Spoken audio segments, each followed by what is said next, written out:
riot took place, and I keep putting it in parentheses because it is very bizarre to me that this is being claimed to be a riot when the Black Lives Matter riots that took place all summer were just deemed to be peaceful protests. So that's the first thing. I was 40 weeks pregnant. I was sitting on my couch and my phone went off psychotically from my family members who were concerned, saying, "Are you okay? Are you okay? Are you okay?" They know that I live very close to the White House in DC, and they were apparently watching CNN and watching the news, and they thought that DC was burning. My husband and I almost laughed and kept saying, "Why are you asking us now if we're okay? We're totally fine." There were actually nights over the summer that were scary when Black Lives Matter was rioting, because they were marching through the streets. They were breaking cars, standing on cars, stomping on cars, breaking in to restaurants, looting, robbing, and they were going after people that had nothing to do with anything, just going after regular citizens and people that live here in DC. They were going after federal property. They notoriously built down burned an entire church to the ground in DC. They were trying to pull down statues, you'll recall. Black Lives Matter accomplished billions of dollars in damage all across America during the summers, and the word riots were never used. They were simply called Black Lives Matter, mostly peaceful protests. So I was a bit alarmed, just because I knew it was quiet outside. I didn't hear helicopters hovering low, which we heard as they were trying to disperse the Black Lives Matter crowds. DC gets a lot of action. Brett Kavanaugh protests. They stormed the Capitol building. They were going into offices of senators, yelling at them in the hallways. None of these things were called riots. So I was first and foremost just confused. And then obviously afterwards, it seems that suddenly the rhetoric had gotten to a place that was insane. AOC has started saying that she survived murder, that Ted Cruz almost murdered her, which means that she was an almost murder victim. We later learned that she wasn't even in the Capitol building that was broken into, and that she was actually evacuated from her office, an entirely different building, and it was actually as a precaution and before anybody ever entered the Capitol building. So almost murdered is pretty intense. I also saw the hashtag trending on Twitter of never forget January 6th. Using the term never forget is intentional. It derives emotion for a lot of people. It's what we say when we talk about 9/11, never forget 9/11. Thousands of Americans were killed on 9/11. It was a horrible terrorist act, and something that we should definitely never forget. Never forget also, for a lot of people, derives memories of the Holocaust, obviously, something that we should never forget. Millions of people were executed in camps during World War II, and it's something that we have entire museums dedicated to talk about the horrific tragedies and the things that happened. So why would the hashtag never forget be used to describe people entering a federal building illegally, which was done? Nobody is denying that people illegally entered. We saw the glass was smashed. We saw some clips where they were let in, it seemed, and they were walking in, but definitely other clips in which they were not. So that aspect is not being denied. But why try to derive such a serious imagery to people's heads? Tucker Carlson brought to attention the fact that CNN, in a really extreme manner, compared what happened on January 6th to the Rwandan genocide. Just to put that into perspective, 1 million plus Tutsis were killed during the Rwandan genocide, and they were killed in horrific means, burned alive, entire cities, people slaughtered in the streets with machetes. 1 million plus people were killed, and they are now saying that what happened on January 6th was akin to the Rwandan genocide. That should offend you, just from a stance of, if you have a brain cell. What those people lived through in Rwanda was incredibly real. 70% of the Tutsi population in Rwanda was taken out, and they're saying that January 6th was like this. If you ask the average person who does not think critically and just accepts what the media tells them to, and who is buying into this rhetoric that something big happened on January 6th, they will say people were killed. And that is accurate. People were killed. People died during January 6th. People died. That is 100% accurate. What they cannot tell you beyond that is how did they die. The most important thing to know is that everybody that died was a Trump supporter. So you are being told this was an armed insurrection and that they were trying to kill people. And yet the only people that died were Trump supporters. Also important is, how did these people die? One died of a stroke.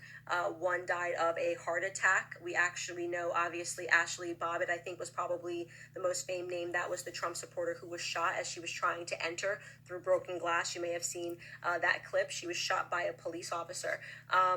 So the idea that these people came to the Capitol armed is completely dishonest, because DC is not, you can't just carry weaponry in DC.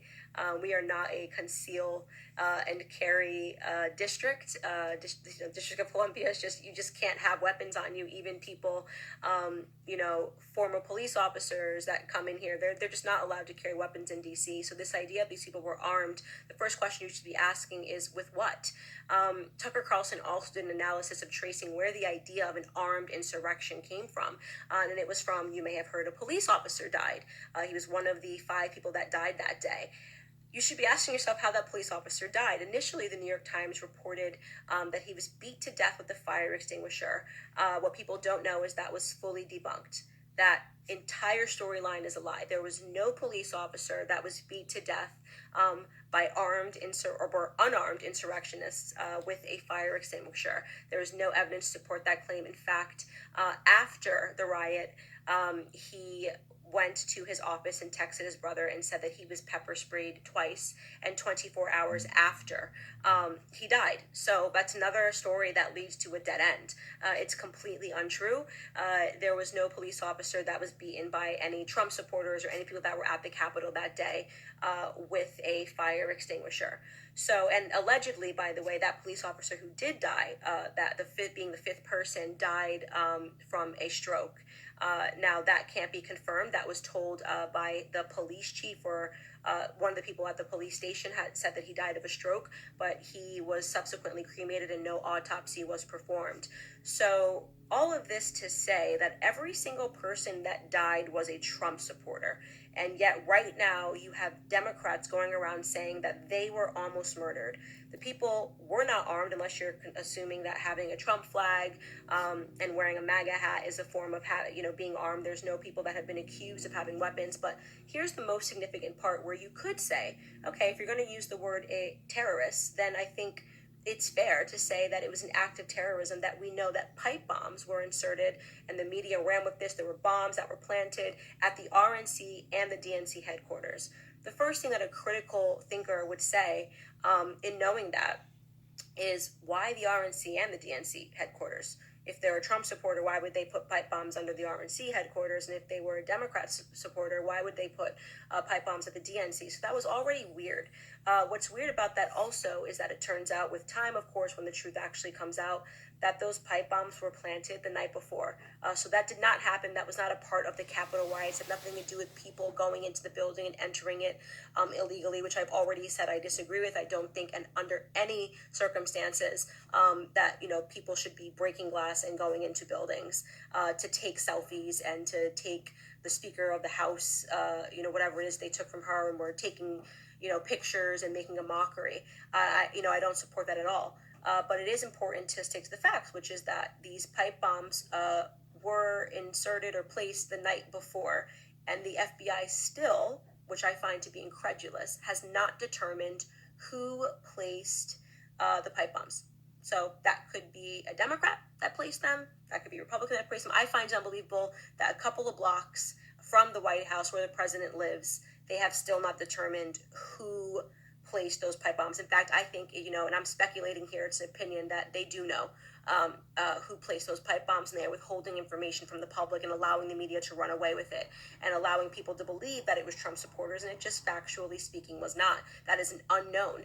Very little is known about what actually happened this day. But we are being told that it was a Rwandan genocide where millions of people died.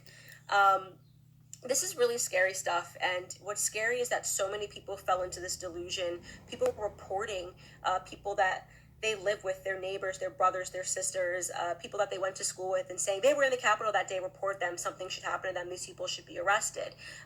And so you're sort of allowing this poisonous thing to happen, where you're having people turn on each other absent any facts. If you are going to say that these insurrectionists for breaking glass, they're deemed insurrectionists, they're deemed traitors, they're deemed treasonous, and at the same time say that when we went through this for 6 weeks long during the summer because of George Floyd riots, of protests, and the breaking of glass and the looting and the rioting that took place, we just deserved it because we're just a horrible country and everyone's so racist that when one black man dies of what has just now been confirmed as a drug overdose in Minnesota, and a police officer goes to the extremes to stand on his neck, that means that we are all guilty and we all must suffer the consequences. And federal property is allowed to be pulled down, churches are allowed to be burned, and none of that is considered rioting or insurrectionist.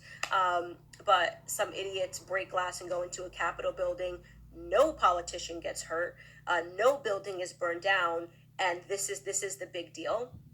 An important historical lesson here, and I think what everyone should take the time to look up is the Reichstag fire, the notorious Reichstag fire that took place in Germany, in Berlin. And it was at a time when the Nazis were against the communists and trying to seize power in America. And, it has been still quite nebulous on the details of who actually started the fire in Parliament.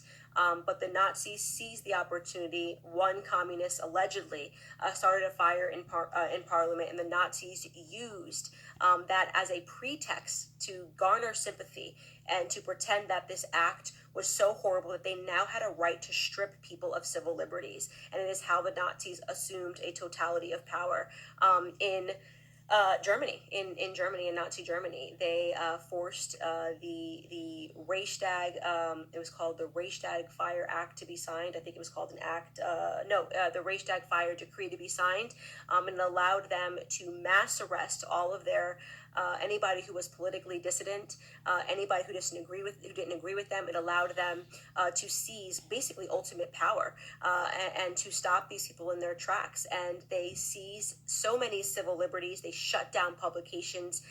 They shut down speech. They started censorship. And this is exactly almost textbook what the Democrats are doing right now, except there was no fire. There was no fire that happened. And yet they are accusing essentially 80 million Americans of being political terrorists. They are shutting down shows. They are saying they wiped the Parlay app, entirely.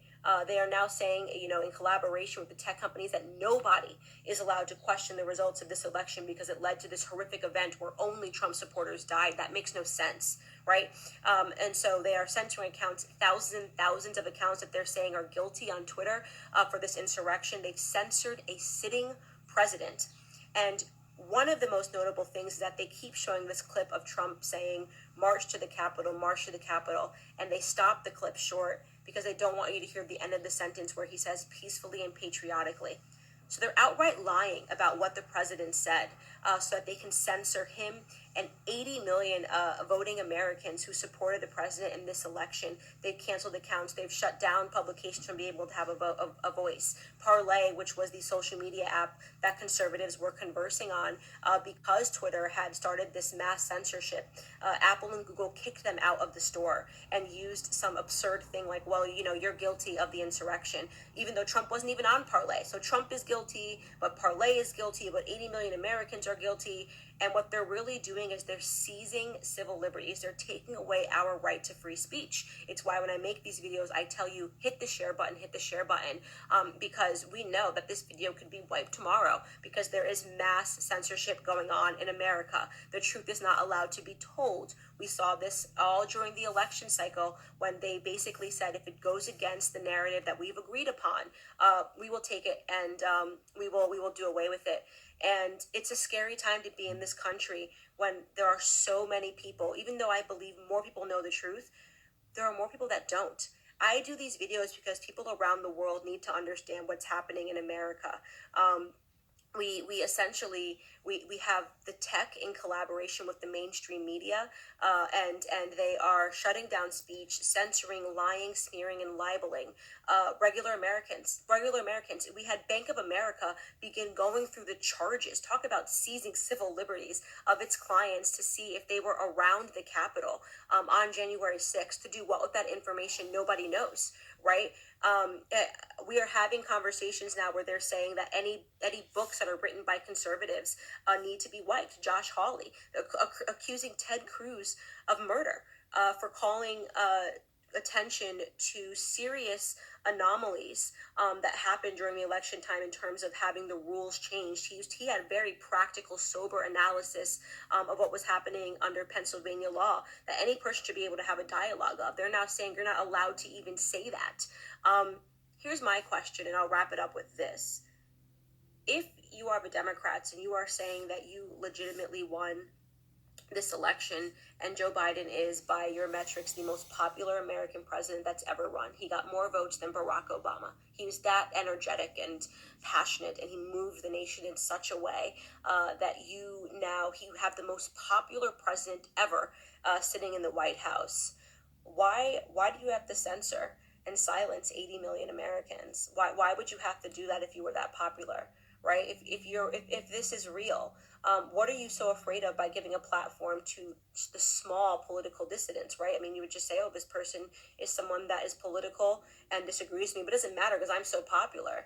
Why are they going through such extremes to shut down conservative voices, conservative books, all of their political contenders? Why are they going through these extremes to rush through these policies? There was even talks of the Democrats in the House were going to try to pass an act to make MAGA rallies an act of terrorism. The gathering of people that support Trump was going to be considered a terrorism.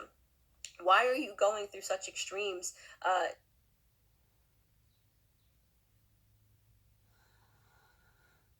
Compare them to a genocide. What are the Democrats actually trying to accomplish in this country? And let me say this to you people that follow me and hate me and don't like me. You need to sober yourselves up really quick to what is going on, because you may not like me, you may not like Trump, you may not like Trump supporters, but the powers that they are taking right now, the leaps and bounds they are going through, that'll include you too. One day that will include you too, right? This is not, they're just going to come inward and inward and inward, and eventually when they say that you can't even critique us on Facebook and you agreed with that and thought it was great because they were going after Trump supporters, eventually you're going to have something to critique, and you're not going to be allowed to do that. So don't go with this, I hate Trump so much and I hate conservatives so much that you would suspend your own civil liberties. This is a scary time and a dangerous time to be in America right now as a conservative, but it also is a scary time to be in America as a liberal. I don't care how leftish you are. You better recognize how scary it is when the tech companies have the power to censor a sitting president of the United States and you're not allowed to talk about it. I encourage everybody to share this video. I missed you guys. I missed having these chats. Share, and of course comment, because I would love to hear any feedback. Prove me wrong.